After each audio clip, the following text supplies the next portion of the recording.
Good morning. This is Sally Morgan, physical therapist, craniosacral therapist, Tellington T-Touch practitioner for animals and people.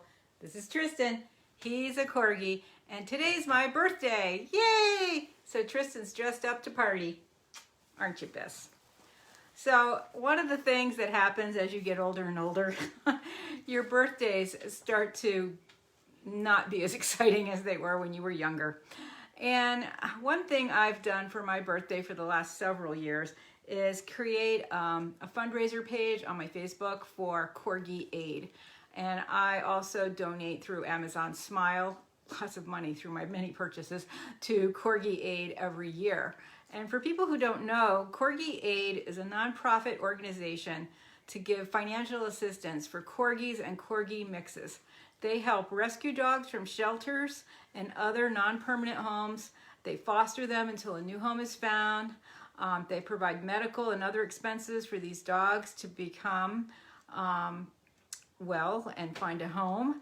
And Corgi Aid gets donations from all kinds of people who want to help. And there's plenty of rescuers out there working with corgis. They also provide a framework for support for corgi rescue efforts. And they're based out of the West Coast, and I am so happy to know about Corgi Aid, and this is how I met them. I was at the Corgi show many years ago, and I saw this cute book, The Watching, which I think I've read at Christmas time, about a Corgi. And in fact, on the back of the book, here's their logo. It's a little Corgi in a life preserver for Corgi Aid. So these books are sold to raise money for Corgi Aid, to help corgis that need medical expenses covered.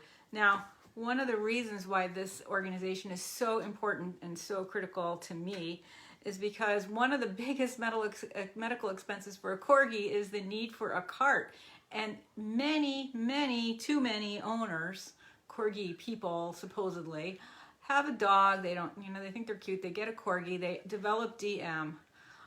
And they don't want to deal with the dog with DM, or they can't afford the cart, or whatever. They surrender the dog. And a lot of vets even will not put a DM dog down, and so they are turned over to Corgi Rescue. And a cart can run $500. Lots of people have spent more than that to have modifications, especially if the dog is down in front.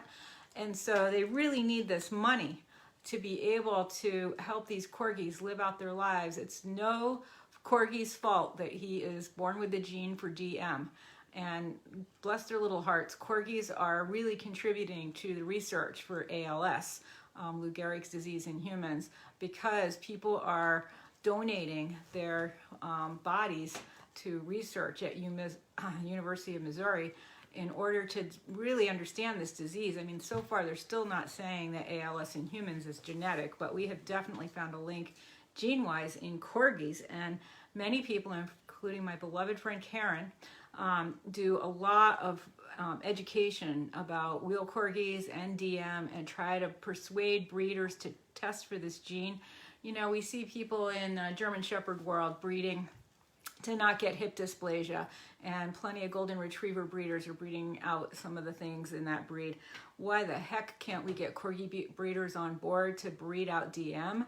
They say that it's so ubiquitous in the breed, meaning widespread, that they can't possibly breed show quality corgis that don't have DM. But every corgi lover would rather have a healthy corgi than a so-called breed standard corgi, and I'm one of those people. This little guy will never get DM. My last two corgis had DM, and it is heart-wrenching to watch a dog like this who wants to go, who wants to do things, who wants to be with you, suddenly become paralyzed and not be able to move or do any of the things they want to do. And you really develop a different relationship when you're caring for a DM dog, because just like caring for a human infant, you have to anticipate everything that they need, and they can't tell you, just like the infant. And then there's medical things that come up, chronic urinary infections. You have to be really on the watch for that and nip it in the bud when it first starts. It's a really difficult journey for a person caretaking dogs to have to deal with a dog with DM. So one of the other wonderful things that Corgi Aid has, and you can go to their website, corgiaid.com, is this book called Everything Corgi, Wit and Wisdom for Lovers of PEMs and Cardies. And again, that's through Corgi Aid. You can see the little corgi in the life preserver. And this is a great book. I mean, it's got everything about corgis in it. And one of the things in it is a whole list of different kinds of foods, and lots of them they don't recommend, and why. I mean, it really is a book all about corgis, and anybody who has a corgi definitely would love to get this book. I mean, it shows everything we love about corgis on the cover here. We've got these corgis dreaming of jumping and herding sheep and their dinner bowl and going for walks and playing with their squeaky hedgehogs. Like, that's really the essence of corgi dreams right there. The only other thing that's not here is corgis sleeping in your bed and taking up 95% of it when they're only a 10-pound, 20, 30-pound dog. So go to the Corgi Aid website, or go to, if you want these books, go to their website. But go to my Facebook page and scroll down. I think it's on both of the pages now. To make a donation to Corgi Aid for my birthday. You can donate $5 if you want, or $1. But I really think it's a worthwhile charity. It's a little tiny thing, Corgi Aid. They are a very small organization run by a small number of corgi lovers. Some other breeds that I'm aware of have a lot of really wealthy people in the breed, so they constantly have an adequate supply of funds for rescue and health needs. Corgis are not one of the breeds with a tremendous number of wealthy people. So many people are just in love with their dogs, and they do showing with their dogs. So it's corgiaid.org if you want to purchase one of these books. Or you can just go to my website, or on my website, my Facebook pages, and make a donation to Corgi Aid. And in honor of Corgi Aid, I'm wearing my new corgi dress. It came just in time for my birthday. It came from Etsy. I think if you just Google blue corgi dress on Etsy or search, you will find it. And I'm wearing the beautiful corgi necklace that my friend Jenna made for me last year and gave to me on my birthday, which, you know, sadly is also 1 year ago since we've had a whole year of dealing with COVID. And God bless Jenna for making this beautiful necklace for me with his name on it. And it looks just like you, right, Tristan, in silver. And thank you for the people on Etsy making a blue corgi dress. I mean, I do have 1 or 2 blue ones, but many of them are pink and beige and other colors. And of course, blue is my favorite color. So having a corgi dress that's blue is a great thing. It's got pockets in it. Why? Because we need to carry treats for the corgis. And I certainly will be wearing it at the Corgi Show in June. We are going to have the Mayflower Corgi Show in Massachusetts come COVID or whatever. The place where we're doing it is very easy to social distance and very accommodating to our needs, and I think that we will be able to have our show this year. And who knows, if Tristan and I are lucky enough to go to the National Corgi Show in Virginia, I will be wearing this dress there too for something. Right, Tris? Yes, maybe we'll wear it in Raleigh. Yeah. So make a donation to Corgi Aid.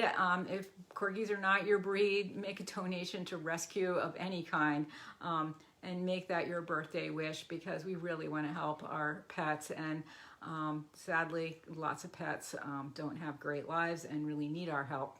So what am I doing for my birthday? My friends are coming over with Indian food, which is one of my favorite things.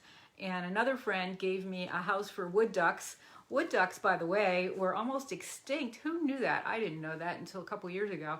I thought they were everywhere because where I grew up, we had wood ducks and mallards out on the lake all the time. But not anymore. Apparently, wood ducks are really endangered, and they've been brought back by people putting up houses for them to have their ducklings in.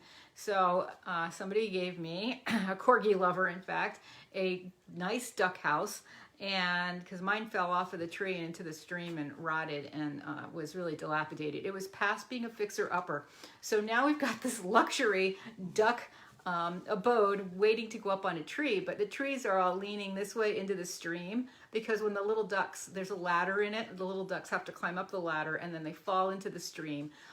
They have a high chance of being eaten by something if they're not like really in the stream, and they need to fall on the water in case they're not very good at flying. So you can't just nail it into a tree and walk away. It takes a little bit of know-how to do this. So my friends are coming over. They've already dropped off some pressure-treated wood and cedar to be able to attach this duck house to the tree. And nobody's having duck for dinner, although I think one of the dogs is. but we are going to try to save some wood ducks with this duck house, and it came with bedding. I mean, how great is this that people love these ducks enough to make these beautiful houses out of cedar and then send it off with some cedar chips to make a nest for the ducks. So my birthday this year is all about giving a home to ducks and giving money to Corgi Aid. So please check out Corgi Aid. I don't know what's going on with Facebook. I used to be able to pin that to the top of my page and then people would find it and make a donation. I mean, really, I've had donations even $1. So it doesn't have to be a lot of money. And Corgi Aid sure is happy. And I'm kind of surprised. I don't see many other people doing this for Corgi Aid on Facebook for their birthdays or their dog's birthdays. But it's a great thing to do. And again, I put my goals pretty low and usually exceed them. I think one year I made almost $2,000 on my birthday. I mean, that's shocking. That was a good year on Facebook and a good year for Corgi Aid. But they do I get reports because I go to Amazon Smile when I'm Amazoning and my donations go to Corgi Aid. I think last year Amazon Smile shoppers who donate to Corgi Aid gave them something like $10,000. So it's not a small thing, and you just have to check into Amazon Smile, tell them that you want to donate to Corgi Aid, and whenever you go to Amazon to look for something or buy something, just go through Amazon Smile and you can donate. It's a wonderful thing, right, Tristan? And what are we doing for you on my birthday? Lots more treats, right? And you're going to play with your wiener friends. So thanks for joining us today. Everybody have a great day. Make a donation to Corgi Aid. And I'm going to be older in a couple of hours. And I was born in a horrible snowstorm, very unusual in New Jersey. And it's sunny. It was 10 degrees this morning, record-setting cold today in Massachusetts. Of course, this day usually is the cusp between the end of winter and the beginning of spring. Good going, Mom. And it is going up to 42 today, so it'll feel like 110 here because it's been so cold and windy. So we're going to have a nice walk. Maybe walk with the wieners. Maybe 2 walks. Thanks for joining us. Everybody have a great day.